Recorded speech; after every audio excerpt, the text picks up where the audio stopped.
Hello friends, स्वागत है आप सभी का आज की एक और नई वीडियो में। आज इस वीडियो में हम देखने वाले हैं कक्षा 10वीं विषय हिंदी का पेपर। इस वीडियो के माध्यम से हम कक्षा 10वीं विषय हिंदी पेपर के सभी प्रश्नों को देखने वाले हैं और साथ में उन सभी प्रश्नों के उत्तर को भी देखेंगे।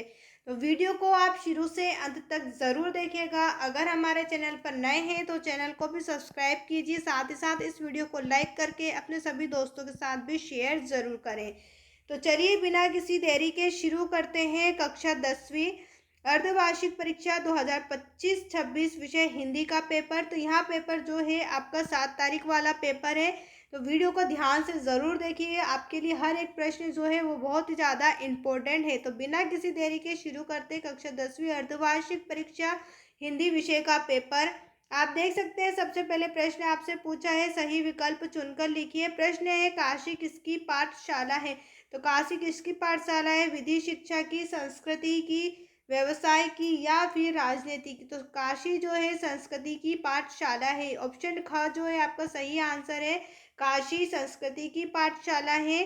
नंबर 2, वाच्य कितने प्रकार के होते हैं? यहाँ पर आपको वाच्य के प्रकार बताने। तो वाच्य जो होते हैं वो 3 प्रकार के होते हैं। इसके बाद नंबर 3 पर है, नेताजी की मूर्ति पर चश्मा कौन लगाता था? आपको बताना है जो नेताजी की मूर्ति थी उस पर चश्मा कौन लगाता था?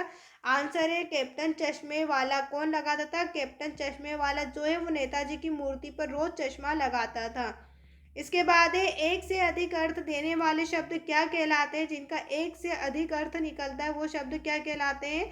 अनेकार्थी शब्द कहलाते हैं। एक से अधिक अर्थ बताने वाले शब्द होते हैं अनेकार्थी शब्द। इसके बाद नंबर 5 पर है, चौपाई में कितनी मात्रा होती है? तो चौपाई में जो है 16 मात्रा होती है। चौपाई में कितनी मात्रा होती है? 16 मात्रा होती है। नंबर 6 पर है, हिंदी का सर्वाधिक लोकप्रिय महाकाव्य कौन सा है? आपको हिंदी का सबसे लोकप्रिय महाकाव्य का नाम बताना है। तो हिंदी का सबसे लोकप्रिय महाकाव्य रामचरितमानस। ऑप्शन घ जो है आपका सही उत्तर है, रामचरितमानस। इसके बाद है प्रश्न नंबर 2, रिक्त स्थानों की पूर्ति कीजिए। तो यहाँ पर आपको रिक्त स्थान की पूर्ति करना है। आप देख सकते हैं 6 नंबर में आपसे रिक्त स्थान पूछे हुए हैं। पहला रिक्त स्थान है, सूरदास धारा के प्रमुख कवि है। सूरदास धारा के प्रमुख कवि किसके थे? तो कृष्ण भक्ति सूरदास जो है वो कृष्ण भक्ति धारा के प्रमुख कवि हैं। नंबर 2 पर है, वीर रस का स्थायी भाव होता है। यहाँ पर आपको वीर रस का स्थायी भाव बताना है। तो वीर रस का स्थायी भाव है उत्साह। इसके बाद है, प्रयोगवाद के जनक माने जाते हैं। प्रयोगवाद के जनक किन्हें माना जाता है? जयशंकर प्रसाद को प्रयोगवाद का जनक माना जाता है।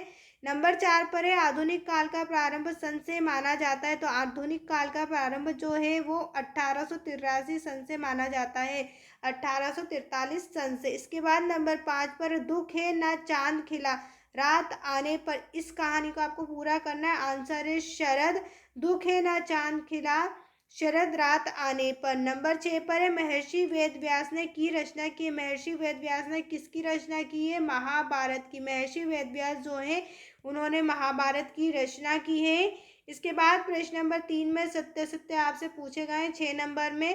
पहला है, प्रगतिवादी काव्य का मुख्य विशेष शोषण के प्रति विद्रोह है। किस शोषण के प्रति विद्रोह है? आंसर आपका है सत्य। प्रगतिवादी काव्य का मुख्य विशेष शोषण के प्रति विद्रोह है। नंबर 2 पर है, चौपाई छंद में 24 मात्रा होती है कि चौपाई में 24 मात्रा होती है? तो यह कथन आपका असत्य, चौपाई छंद में 24 मात्रा नहीं होती है। इसके बाद है नंबर 3, सूरदास वल्लभाचार्य के शिष्य थे। क्या सूरदास जो है वल्लभाचार्य के शिष्य थे? तो यह कथन आपका सत्य है। इसके बाद है नंबर 4 पर, हिरोशिमा में परमाणु बम गिरा था। तो यहाँ का जो कथन है आपका सत्य है, हिरोशिमा में परमाणु बम गिरा था। नंबर 5 पर है, पर्वतीय सुंदरता मन को नहीं भाती। तो यह कथन आपका असत्य है। पर्वतीय सुंदरता जो होती है वो सभी के मन को भाती है, लेकिन यहाँ नहीं दिया गया इसलिए आपका कथन असत्य है। इसके बाद नंबर 6 पर है, गतों का अर्थ पहाड़ है कि गतों का अर्थ पहाड़ है? तो यह कथन भी आपका असत्य है। इसके बाद हम बात करें अपने अगले प्रश्न की ओर। तो प्रश्न है, सही जोड़ी बनाइए। यहाँ पर आपको जोड़ी बनाना है जो आपसे 6 नंबर में पूछी गई है। पहला है कन्यादान, कन्यादान को हम मिलाएंगे ऋतुराज से, ऋतुराज। इसके बाद है, भवानी प्रसाद मिश्र कवि है। तो भवानी प्रसाद मिश्र किसके कवि है? नई कविता के कवि हैं। उल्लू बनाना, उल्लू बनाने का अर्थ क्या होता है? मूर्ख बनाना। रौद्र रस, रौद्र रस का हम अगर देखें इसका स्थायी भाव तो क्या होता है? क्रोध होता है। इसके बाद है कोशिका। कोशिका को हम मिलाएंगे विश्वामित्र से। और अंधे की लाठी। अंधे की लाठी होता है एकमात्र सहारा। अब इसके बाद हम बात करें अपने अगले प्रश्न की ओर। प्रश्न नंबर 5 में आपको दिया हुआ है, निम्न प्रश्नों के उत्तर एक शब्द या एक वाक्य में दीजिए।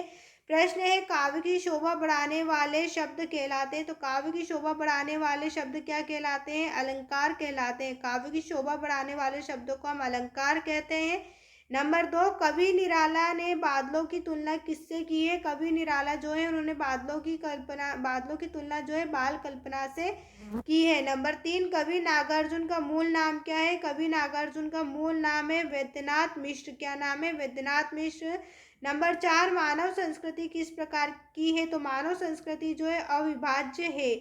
नंबर 5 पर है, शिव धनुष किसने तोड़ा? शिव धनुष जो है राम ने तोड़ा था। नंबर 6 पर है, यथाशक्ति में कौन सा समास है? यथाशक्ति में जो है वो अवयवी भाव समास है। कौन सा समास है? अवयवी भाव समास है। दोस्तों, अगर अभी तक आपने हमारे चैनल को सब्सक्राइब नहीं किया है तो सब्सक्राइब ज़रूर करें। वीडियो को लाइक करके अपने सभी दोस्तों के साथ शेयर ज़रूर करें।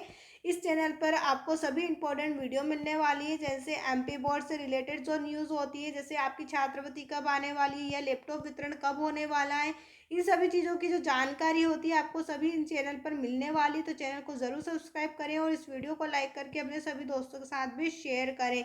अब इसके बाद हम देख लेते हैं अपने प्रश्न उत्तर को, जहां आपको प्रश्न दिया हुआ है। प्रश्न नंबर 6 है, भक्ति काल की कोई दो विशेषताएं लिखिए। अथवा में आपसे प्रश्न पूछा है, प्रयोगवाद की कोई दो विशेषताएं लिखिए। प्रश्न नंबर 7 है, भगत ने अपने बेटे की मृत्यु पर अपनी भावना किस तरह व्यक्त की? अथवा में है, कवि की आंख फागुन की सुंदरता से क्यों नहीं है रही? प्रश्न नंबर 8 है, आग से रोटियां सेकने के लिए माँ ने बेटी को सचेत करना क्यों जरूरी समझा? अथवा वाला प्रश्न है, छंद की परिभाषा लिखिए। प्रश्न नंबर 9 है, छायावाद की दो विशेषताएं लिखिए। अथवा का प्रश्न, करुण रस की परिभाषा उदाहरण सहित लिखिए। प्रश्न नंबर 10, पायो नाम चारु चिंतामणि से कवि का क्या आशय है? अथवा का प्रश्न है, शब्द शक्ति कितने प्रकार की होती है? नाम लिखें। प्रश्न 11 है, कोई दो उपन्यास के नाम एवं उनके नाम लिखिए। दो उपन्यास और उनके नाम लिखना है। अथवा का प्रश्न है, प्रगतिवाद के कोई दो कवि और उनकी रचनाएं लिखिए। प्रश्न नंबर 12 है, रामबख्श बैनीपुरी अथवा जयशंकर प्रसाद का साहित्य परिचय निम्न बिंदुओं के आधार पर दीजिए। उनकी दो रचना और भाषा शैली आपको बताना है। नंबर 13 पर है, कवि आत्मकथा लिखने से क्यों बचना चाहते हैं? अथवा प्रश्न है, पीताम्बरधारी श्री कृष्ण के सौंदर्य का वर्णन कीजिए। प्रश्न नंबर 14 है, अकर्मक क्रिया तथा सकर्मक क्रिया में अंतर बताना है। अथवा का प्रश्न है, नई और पुरानी सभ्यता में कवि ने क्या अंतर बतलाए हैं? प्रश्न नंबर 15 है, हस्तिनापुर से संपर्क के पश्चात श्री कृष्ण को जो अनुभव हुआ उसे अपने शब्दों में लिखिए। अथवा का प्रश्न है, श्री कृष्ण को 16 कलाओं का अवतार क्यों कहा गया है?